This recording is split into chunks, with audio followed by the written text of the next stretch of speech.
How's it going, guys? I am the one they call TK, and today we are doing an X4 weapon review of the E-11. So this is a gun that you guys have wanted me to do for quite a while, especially since my A28OC weapon review. That is probably my favorite gun. I think that changes daily between the A28 and the SE14C, but the E-11 is very. This was a really interesting review to do, and also the most frustrating review I've ever had to do. However, I don't think it was actually because of the weapon. But before we get started, we have to set a score. So for any of you guys, if this is your first review on my channel for weapons in Star Wars Battlefront, this is an X4 weapon review, meaning I'm going to be playing 2 games, and I'm going to be trying to hit a certain score and seeing how well this weapon assisted me and giving you guys my overall view over those 2 games. And we were aiming, I was hoping to get, we're on some pretty difficult maps. I was playing on Solace and on the new map on Endor, and these are maps that I don't think really suited this weapon enough, and so I was hoping to get a score of around about 14,000, so an average of 7,000 points each game. That was my target score. But it was, like I say, this review was very frustrating in that my teammates were not helping me at all. It was so hard to get any support from my teammates. We were just getting absolutely smashed. The second game on Solace was a really close game in that I just couldn't get the upper hand on anyone. Both teams were just shut down. There was people sniping. There was people sticking at a long distance, and this really isn't a gun that you want to be using over a huge distance, which is actually quite intriguing because its stats in comparison to the A28OC are very, very interesting because these weapons seem so different. So what I'm going to do today is not bring up the weapon stats of the E-11 as such, but I'm going to bring them up both next to each other. So here you're going to be seeing the damage, the general stats, the recoil of the E-11 right next to the A28OC. So anything you see is green, meaning that it is higher than the other weapons. So the E-11 being on the left, the A28 being on the right. You can see here that the E-11 has a start damage of 35 and an end damage of 15, so much higher than the A28OCs in both perspectives, and they both start dropping off and ending at the exact same distance. The difference comes then when the A28OC has a rate of fire of 400 and has 27 shots as opposed to the 19 of the E-11 before overheating.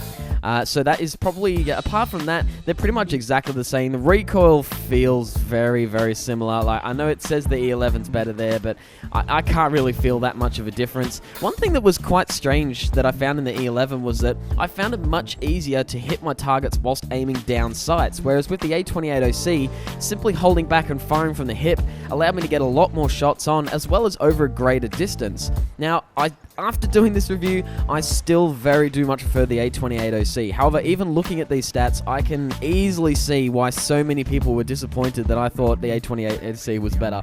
This is a very usable gun. I can completely see why people enjoy using this. However, this is a weapon, for me personally, that I find for some reason I tend to overheat. I can't get the shots on right because I'm having to aim down sights. Just over long range, the bullet spread just doesn't seem the same. It doesn't seem to get the amount of damage over the distance. I don't know what the difference is. Maybe it's the fact that I'm allowed to get more shots on target with the A28OC, and because I have more shots and they're coming out faster, it just seems to do, the A28OC performs much better over a long distance. In saying that though, at a mid to short range, the E-11 is going to absolutely nail the A28OC any day, and I found even when I was reviewing the A28, people with E-11s were absolutely smashing me at the shortest of distances, and I was getting absolutely owned. So where would I use the E-11 and where would I enjoy using the E-11? I think I prefer using, my favorite place to use this is on the new Twilight on Hoth map. At the second set of uplinks, we have the ice caves. Now, this is just the perfect place for the E-11. You are not at too short a distance to be nailed by any pistols like the DL44 or anything like that. You're not going to get nailed by a lot of pulse cannons or even weapons like the A28OC or the T21 and stuff like that. You are limited to a mid-range weapon, and the E-11 is the best mid-range weapon, sole mid-range weapon in the game. That is my call. That for mid-range, the E-11 nails it. But the only frustration I have with this gun is the sense that when it comes to a longer mid-range, the A28OC has a much better all-around. It can be used at a short range as well. And if you are only focusing on the short to mid-range, usually the SE14C is going to do you just fine. Now, I'm pretty sure, off the top of my head, the ice caves are really the only place that this would be my first choice for a weapon, because everywhere else it's either too short, it's either too long, too much of a mixed sort of view. So Hoth is a perfect example where the A28OC would probably floor the A11 at any of those uplinks in my opinion. However, remember guys, this is just my opinion. opinion, this is my game style. I can see a lot of people charging in there, and this is one of the reasons, this is one of the big promotions for the E11 in my opinion, in that when it comes to choosing a best star card hand, like I said, I always try to choose my favorite star card hand for my weapons in my weapon reviews. However, it was really difficult to with this gun, because it just seemed to be complemented so well by every star card that I use. So I think when it comes to, if you want an all-around weapon when it comes to firing or actually, you know, immediate kills, I find the A28OC is probably a lot better. However, if you're wanting to expand yours a bit more overall when it comes to star cards and a short to mid-range game, the E11's just perfect. So I tried this weapon with the scan pulse, I tried it with the explosive shot, I tried it with the personal shields, I tried it with the iron grenade, the impact grenade, I tried it with flipping everything, man, and nothing seemed to not complement it. It just meant that I had to change my game style to suit that, to suit those cards more. And so, you know, I don't really have a recommended thing. I think the best one I found was the explosive shot is usually something that I just don't use at all. I find that the damage in weapons is not complemented enough by the explosive shot, unless of course you're using the shock blaster or the E11. I found that the explosive shot with the E11 was absolutely beast. It was amazing, especially when you're sticking at that mid-range game. It's just awesome. In saying that as well, though, the scan pulse was absolutely perfect. If you're running a scan pulse, the jump pack I would run with every single one of my star card hands with the E11. You got to use the jump pack. You really do need to get the short of that mid-range. At long range, you're going to get nailed. I managed to get a few shots on, but if you're up against an A28 or a T21, you're just going to get nailed. So you need something to move into the enemies faster. And with that, it was also cool to use, you know, like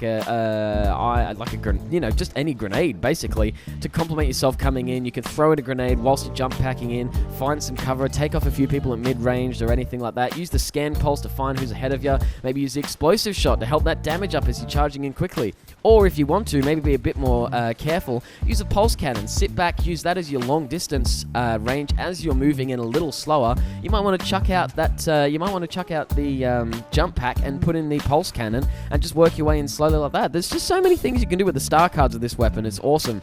However, I have to say, I still enjoy the A28OC a bit more than this gun. I'm sorry, guys. I have to admit, I still prefer the A28OC, but this is a very usable weapon, and I can definitely see why so many people are using it. It is a lot of fun, and it's a great weapon. Very wide, very broad weapon. And yeah, thank you very much, guys. You've made it all the way to the end. TK out. Have a good one. Catch us later.